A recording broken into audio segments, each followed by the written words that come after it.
Bonjour à tous et bienvenue dans cette nouvelle émission de La Vie est belle. Paul Duchesne et moi-même sommes très heureux de vous accueillir ce mois-ci avec un nouvel invité que nous vous présenterons dans quelques instants. Aujourd'hui nous allons parler du corps, aujourd'hui nous allons parler de transhumanisme, aujourd'hui nous allons parler de notre passé, de notre présent et de notre avenir. Chers auditeurs, bienvenue. La vie est belle, Clément Vilvéric, Paul Duchesne. Bonjour à tous et bienvenue sur La Vie est belle. Aujourd'hui, nous recevons Paolo Rodrigues. Bonjour Paolo. Bonjour. Vous êtes ingénieur de formation, docteur, double docteur. Docteur en théologie à Louvain-la-Neuve et docteur en sciences biomédicales, spécialiste en bioéthique de la fin de vie. Et en plus, vous êtes enseignant-chercheur à l'Université catholique de Lille, à la faculté de théologie, dont vous êtes même le doyen. Bienvenue Paolo sur RCF. Aujourd'hui, nous allons parler de transhumanisme, mais avant de commencer à parler de transhumanisme, il faut d'abord fixer le cadre de la réflexion. Alors, vous avez publié un article sur le transhumanisme comparé à l'anthropologie chrétienne. Et vous commencez en disant, eh bien, l'homme est créateur. Il est co-créateur. Qu'est-ce que l'homme pour que tu penses à lui? C'est-à-dire, c'est quoi l'homme co-créateur, Paolo ? Voilà, dans le cadre de l'anthropologie juive et chrétienne, l'homme créé par Dieu est doué d'une liberté d'essence. Ce n'est pas comme le pensait Sartre, une liberté à conquérir, mais une liberté donnée à l'homme lui-même dans sa structure fondamentale, une liberté qu'il faut exercer, qu'il faut développer. Et donc l'homme est institué dans cette tâche fondamentale de aussi être créateur de son propre monde. Il est créateur en deux sens fondamentaux. D'une part, créateur par rapport à soi-même parce qu'il peut construire son existence et l'orienter. Et d'autre part, il a la capacité, par la science et la technique, de transformer son propre monde. Donc, il est doublement créateur. Évidemment, la question qui va se poser, c'est des limites de cette création et de l'exercice de cette liberté. Avec un cadre.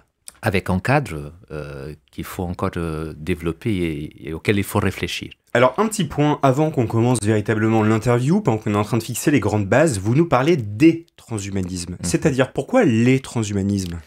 Parce que voilà, le transhumanisme est un ensemble d'idées, de croyances. Il a plusieurs auteurs, plusieurs écoles. Il a plusieurs degrés de transhumanisme. On peut commencer par penser à l'hybridation de l'humain et de la machine, donc une forme d'augmentation de l'humain qui fait en sorte que la personne humaine ait d'autres capacités, jusqu'aux formes extrêmes de transhumanisme, de la sortie du corps, du transfert du mental, de la conscience à des supports matériels. Donc nous sommes dans les formes extrêmement poussées de envisager le développement de la personne humaine. Eh bien ça tombe bien, on va regarder ça ensemble pendant 20 minutes et on va essayer de déplier toute la carte des transhumanismes. C'est tout de suite l'interview. La vie est belle. RCF Hauts-de-France. Alors, deux phases dans cette interview. On va commencer par vous poser une question. Le transhumanisme est-il, comme l'écrit Joël Hautebert, l'aboutissement d'une révolution anthropologique, ou est-ce que c'est juste un hasard de la technique? En fait, la technique a progressé et d'un coup, on s'est mis à pouvoir modifier le corps grâce à la technique et on a appelé ça le transhumanisme. Ça va être la première phase de l'interview. Et ensuite, on va aller vers une seconde phase pour sortir du corps, pour comprendre notre véritable identité. C'est ça, Clément ? Notre identité et puis nos pouvoirs aussi vis-à-vis de nous-mêmes. C'est vrai que moi j'ai très envie de savoir si le transhumanisme finalement ça reste encore aujourd'hui quelque chose de l'ordre de la science-fiction. Est-ce que c'est du fantasme ou est-ce que c'est du réel? Et comment est-ce qu'on va articuler ça dans notre quotidien et dans nos pouvoirs potentiels, effectivement. Mais revenons à notre première phase. Alors c'est parti pour la première phase. Vous avez vu comme à la fac on fait des plans. On vous reçoit, on s'est dit on va faire un plan d'interview, 2 parties, 2 sous-parties, tous les profs de droit seraient contents. Alors on commence avec cette question, Paolo Rodrigues. Depuis l'Antiquité, l'homme cherche à s'émanciper de son corps et pourquoi pas à chercher l'immortalité. C'est le mythe de Gilgamesh qui va chercher cette plante qui est ravie par un serpent. On voit qu'on est avant l'Iliade et l'Odyssée, bien avant la Bible. Ensuite, on va continuer, on va déplier notre histoire et à l'époque des Lumières, par exemple, on va avoir cet animal-machine et cet homme-machine. Est-ce que en fait l'homme n'est pas juste une machine un peu sophistiquée avec un ensemble de rouages? Les auditeurs qui nous ont écoutés l'année dernière se rappellent bien de tout ça. On avait fait tout un mois d'émissions sur le transhumanisme. Ensuite, on a mai 68 avec l'Homo festivus. Hein. Est-ce que l'homme ne se détache pas tout à fait de son corps et de sa morale pour juste être un homme festif? Et puis, on arrive au transhumanisme moderne avec l'évolution de la technique. Est-ce que cette lecture est pertinente? Est-ce qu'effectivement, on peut voir tout au long de l'histoire de l'homme un fil continu, avec un but continu et une visée, émanciper l'homme? L'émanciper des cadres sociaux, hein, mai 68, l'homme festivus, émanciper l'homme du cadre biologique. Hein, aujourd'hui, on voit, on ne veut plus tomber malade, on veut repousser la mort, du moins on en a l'ambition. Est-ce que le transhumanisme, c'est l'aboutissement de cette révolution anthropologique qui serait une révolution de liberté et de libération de l'homme? Évidemment, la question est extrêmement complexe parce que l'histoire est elle-même complexe et faite de plusieurs mouvements et idéologies. Évidemment, si on part au moins de notre cadre occidental, de la philosophie grecque, le corps n'a pas de statut dans ce type de pensée. La visée étant la théorie, la contemplation des essences pures du monde des idées, c'est le platonisme. Évidemment, dans la philosophie grecque, le corps n'est que la capsule d'une âme qui doit se libérer, et donc la visée est la libération du corps. Hein. C'est-à-dire que le corps retient l'âme en son sein, c'est ça? Voilà, et que le but c'est que l'âme se libère vers le monde intelligible où elle contemplera les idées du beau, du vrai, etc. Évidemment que le cadre judéo-chrétien est tout à fait différent parce que dans ce cadre, le corps a un statut. La personne humaine est créée corps et âme. Et donc, la personne humaine est complexe dans sa structure. Elle appartient d'une part au monde matériel de sa constitution, disons, corporelle, somatique, et d'autre part, c'est un esprit créé. Donc, nous sommes des êtres entre deux mondes, finalement. Et surtout dans le christianisme, ce corps aura un statut. Hein, et il est appelé à participer. La personne humaine, dans tout ce qu'elle est appelée à participer de la vie divine. Donc le corps n'est pas une excrescence, n'est pas quelque chose de laquelle on se libère, c'est une réalité qui est transfigurée, transformée, mais retenue en vue d'une éternité d'une certaine manière. C'est le concept de résurrection qui est extrêmement complexe aussi dans le christianisme. Il y a une dualité corps-esprit en fait, qui est reconnue, une dualité, qui est complémentaire. Ou même, disons, je parlais plutôt d'une anthropologie multidimensionnelle, c'est plus complexe dans la théologie des pères de l'Église. Il a le soma, le corps physique, il a le mental, la psyché, il y a encore l'esprit, la dimension de l'esprit. Donc l'anthropologie chrétienne, elle est multidimensionnelle. Ça ne veut pas dire que nous avons des composantes, ça veut dire que nous sommes des êtres complexes du point de vue de notre constitution. Évidemment, vous parlez là d'une évolution à travers les temps, la compréhension du corps comme une machine. Ça, c'est très moderne, évidemment, comme un système. La biologie contemporaine nous montre que c'est plus complexe que ça, que nous sommes des machines un peu plus complexes qu'on ne le pense et que nous ne fonctionnons pas comme des systèmes et des machines de point de vue strict. Même on pensait que l'ADN déterminait notre constitution et aujourd'hui on découvre que de fait, il a toute l'épigénétique. Ça veut dire que cette information contenue dans la molécule de l'ADN se manifeste selon certaines conditions. Aussi libre selon certaines conditions. Donc, nous sommes des êtres aussi en relation avec un environnement. Le mouvement dont vous parlez, plus contemporain du transhumanisme, se propose comme un affranchissement de nos conditions matérielles. Ça veut dire l'affranchissement du corps. Cette idéologie, parce que le transhumanisme n'est pas une philosophie, elle est une idéologie, qu'on peut s'affranchir de cette corporalité pour devenir une réalité virtuelle. Dans les formes les plus poussées de transhumanisme, on pense par exemple à transférer le contenu mental à des supports matériels. Quoi par exemple virtuels. Le transhumanisme est réductionniste dans sa conception de l'humain, de penser que je transfère mes contenus mentaux, mes idées à un support physique et que ça correspond à ce que je suis en tant que sujet. Comme si le sujet n'était que des contenus mentaux. Donc de l'information, quoi, de la donnée, de l'information, voilà. Je transfère les informations de mon cerveau à un support matériel virtuel, même virtuel, et voilà la personne dans le monde virtuel. C'est peut-être une forme très réductionniste de penser l'humain. Comme si l'humain n'était que le mental, le psychique, comme si le corps n'était pas la personne. Et on revient un peu à la base de la philosophie grecque, en fait, on revient quelques millénaires en arrière. Voilà, sauf que là, ce que je transfère, ce n'est pas une âme et un esprit, ce sont des contenus de l'information. Donc c'est bien moins qu'une âme et un esprit, c'est juste un ensemble de données qui sont binarisées. Comment est-ce qu'on peut le penser? Voilà, c'est ça, c'est le transfert de contenu de l'information, des données. C'est pour ça que vous parlez de réductionnisme, parce qu'on va venir vraiment réduire toute la complexité qui nous dépasse, en fait, parce qu'on n'a pas encore compris ce qu'on était, à juste un traitement de données, finalement. Voilà, et c'est aussi extraire ce qui est la personne de son réseau de relations, et du rapport à son propre corps, à sa propre réalité, à son environnement. Donc c'est une idée très réductionniste, à mon avis, qui se joue là, dans les formes extrêmes, je dirais, de transhumanisme. Donc, pour conclure la première phase de l'interview, pour vous, il n'y a pas une longue révolution unie. Depuis la philosophie grecque jusqu'aux Lumières, jusqu'à mai 68, jusqu'à aujourd'hui, pour vous, il n'y a pas un trait dans l'histoire de l'humanité qui est, continu. Pour vous, c'est un peu des hasards de l'évolution, mais il n'y a pas une idéologie continue depuis 1000 ans de transhumanisme. Je pense qu'il y a cette question de l'affranchissement des limites, dépassement de soi. C'est ça qui est à l'origine, et c'est ça qu'il faut valoriser aussi dans ces mouvements. C'est toujours ce désir de dépassement de soi. Et de tout ce qui, dans l'humain, limite son action. De dépassement des conditionnements biologiques, sociaux, environnementaux, etc. Oui. Je pense que ça, ce qui anime fondamentalement le transhumanisme, c'est l'affranchissement des limites. Et donc, c'est aussi la question de la puissance créatrice de l'humain à l'œuvre, qui doit aussi penser ses limites et aussi penser ses frontières. Parce que limites et frontières, ce n'est pas la même chose. Oui, ça nous amène tout doucement à la suite, parce que s'il est question de limites, il est question de limites de notre intelligence, de notre capacité à comprendre le monde selon notre capacité de compréhension, notre logique. Et finalement, en fait, si on vient créer une nouvelle forme de vivant, elle ne sera créée qu'à partir de notre propre capacité à comprendre le monde qui nous entoure. Et ça, on va forcément être confronté à des limites, visiblement, c'est ça? Vous étiez en train de... D'une part, oui, d'autre part, je pense qu'il a ce problème qui se pose de tout ce qui est pensable, d'abord, n'est pas faisable. Ça veut dire que le transhumanisme s'appuie sur une technologie qui n'existe pas encore.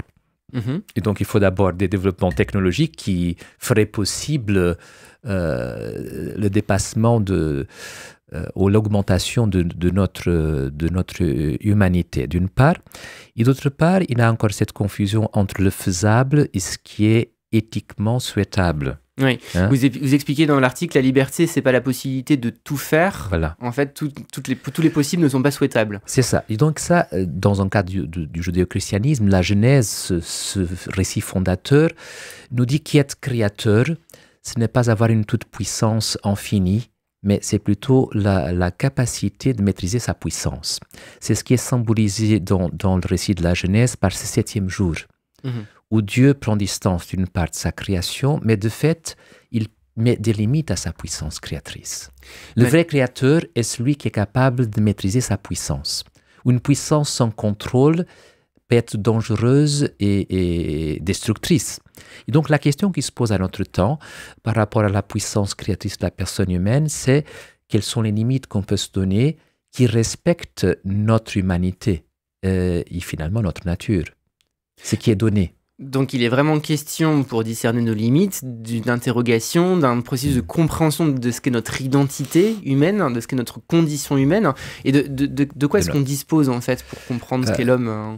Évidemment, nous disposons des récits fondateurs, des religions, spiritualités qui disent quelque chose sur la nature humaine. Nous disposons évidemment de toutes les avancées de la science, surtout de la biologie. Et donc nous comprenons de plus en plus la complexité de la personne humaine aussi dans un environnement complexe.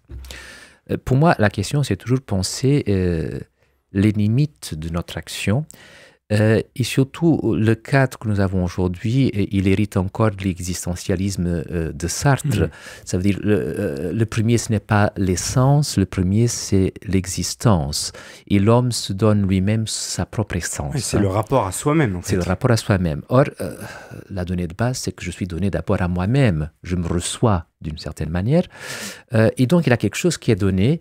La question, c'est que ce que j'ai reçu, qu'est-ce que je fais avec? Et quelles sont les potentialités et quelles sont évidemment des limites que si je les dépasse, je détruis ma propre nature et ma propre essence. Mais évidemment, ça reste une question controversée entre existentialistes qui se disent que l'homme n'a pas de nature, il se crée une nature, et des essentialistes qui vont dire non, nous avons reçu quelque chose qui est dans notre essence, qui est dans notre structure. La question, c'est comment le faire développer pour parvenir à cette forme d'accomplissement de l'humain, de notre humanité. Et Paulo Rodriguez, cela interroge notre rapport à nous-mêmes, mais aussi à l'autre. Bien sûr. En fait, l'humanité, c'est de devoir quelque chose à l'autre, contrairement au mythe prométhéen. Qu'est-ce que ça peut vouloir nous dire, le transhumanisme, sur notre rapport à l'autre après notre rapport à nous-mêmes? Précisément, il me semble que le transhumanisme, il a ce problème de la relation. La relation est essentielle dans la constitution de l'humain. Nous sommes des êtres de relation, de dialogue, d'interaction. On se construit par l'interaction. Même les neurosciences nous montrent que le cerveau est social par nature. Il se structure à partir de l'interaction. Or, la question du transhumanisme est qu'il a un fort accent dans l'individualisme. C'est d'abord la question du soi, de son propre développement sans l'autre. Et donc, je pense que le transhumanisme ne pose pas de manière claire le rapport de la relation et comment cette relation à l'autre et aux autres, donc à la société, elle est constitutive de la personne. Il a quelque chose de l'ordre d'un certain individualisme très fort dans ce mouvement transhumaniste. Donc le transhumanisme pose une question vis-à-vis de nous-mêmes, ensuite vis-à-vis de notre rapport à l'autre, mais ça pose aussi une question vis-à-vis, qu'on dirait en théologie eschatologique, vis-à-vis de la fin des temps et de la visée de l'humanité. Ça pose la question d'une nouvelle transcendance, en fait, presque d'un nouveau Dieu. Est-ce que le transhumanisme, vous disiez, c'est une idéologie, c'est pas une philosophie. Est-ce que c'est pas aussi une nouvelle religion, le transhumanisme ? Ça peut le devenir, mais surtout le problème que le transhumanisme pose est celui aussi de la temporalité du rapport au temps et à l'histoire. L'homme est un être historique, il traverse d'une part le temps et d'autre part, il accorde un sens à ce temps. Or, le transhumanisme dans ses formes les plus extrêmes de sortie du corps vise une certaine forme d'immortalité virtuelle, de sortie de la temporalité. Et donc, où le passé n'y joue rien, le présent non plus, et le futur non plus. Or, l'homme est par constitution dans le temps et dans l'espace. Et le transhumanisme vise à dépasser précisément cette condition spatio-temporelle de l'homme. Or, pensons à un monde où rien ne change plus, où il n'y aura plus d'histoire, il n'y aura plus de changement, puisque si la personne devient immortelle dans ce monde virtuel, ce seront toujours les mêmes à faire les mêmes choses. L'histoire s'arrêtera d'une certaine manière, parce qu'il n'y aura non plus de nouveau. Or, nous savons que le nouveau arrive aussi par la saturation des états précédents, et donc ça implique aussi une forme de mort, de disparition, de faire la place pour le nouveau. Qu'est-ce que serait un monde où seront toujours les mêmes, avec les mêmes idées et sans temporalité? C'est ça la question. Mais ça, pour reprendre un terme de patristique, est-ce que c'est pas en fait un éternel présent? Est-ce qu'on l'a pas déjà pensé, ça, cet éternel présent? Bien sûr, mais l'éternel présent, disons, de l'eschatologie chrétienne, ce n'est pas la reproduction du même. Mais c'est une éternelle nouveauté, finalement. C'est un éternel recommencement, quoi. Plus que ça, c'est une progression. Les pères de l'Église parlent d'épectase, la possibilité de toujours progresser en quelque chose. Et donc, dans le transhumanisme, il y aura une certaine forme d'arrêt de cette temporalité, de la progression de l'histoire. Il y a encore la question du sens. En tout cas, vous posez bien l'homme dans son cadre spatio-temporel, avec les limites du temps et de l'espace.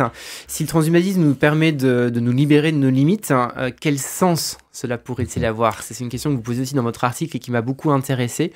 Cette question du sens dans le cadre du déplacement des limites, qu'est-ce que ça représente? D'abord, d'un point de vue anthropologique, c'est la question, mais quelle est la figure finale de l'humain? Quelle est la forme qui prendra son accomplissement? Or, alors que les récits religieux nous donnent une figure d'accomplissement de l'humain, Dans le transhumanisme, qu'est-ce que serait cet accomplissement de l'humain? Normalement, ce qu'il propose, c'est l'affranchissement du corps. Donc la sortie du corps, plus besoin donc du corps, du coup. voilà, une existence virtuelle, un sujet qui serait un sujet virtuel, sans le corps, sans les conditionnements que le corps et la matière imposent, voire l'espace et le temps. Et dans quel cadre est-ce que l'humain peut exister sans corps? Tel qu'on l'observe aujourd'hui, il ne peut pas exister sans corps. Je ne connais personne sans corps pour le moment. Et donc le corps, d'un point de vue d'anthropologie chrétienne, il est constitutif de la personne. Disons même que dans l'anthropologie chrétienne, le corps est un axe fondamental et qui n'a pas même de salut sans corps. Que le corps fait partie de la structure de la personne et fait partie aussi de sa réalité à venir dans l'éternité. C'est ce que, en christianisme, on dit par résurrection des corps. On veut dire que le corps n'est pas une réalité qui périt, qui disparaît, mais qu'il doit intégrer un nouvel ordre de choses.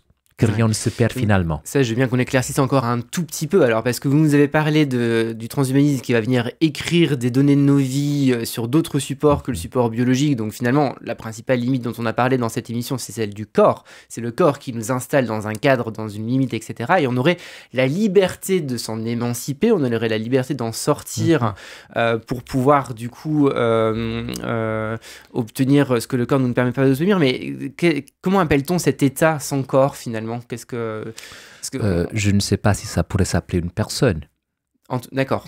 Puisque une personne est une réalité matérielle et spirituelle. Je pense que l'erreur fondamentale du transhumanisme, c'est de vouloir réduire la personne à un ensemble de contenus mentaux ou d'informations. Parce que ça existe déjà. Ce qu'on appelle le métavers, par exemple, c'est un univers numérique dans lequel les individus interagissent sans avoir besoin de leurs conditions corporelles. On n'a pas besoin de corps en tout cas, c'est vers ça qu'on tend quand même petit à petit.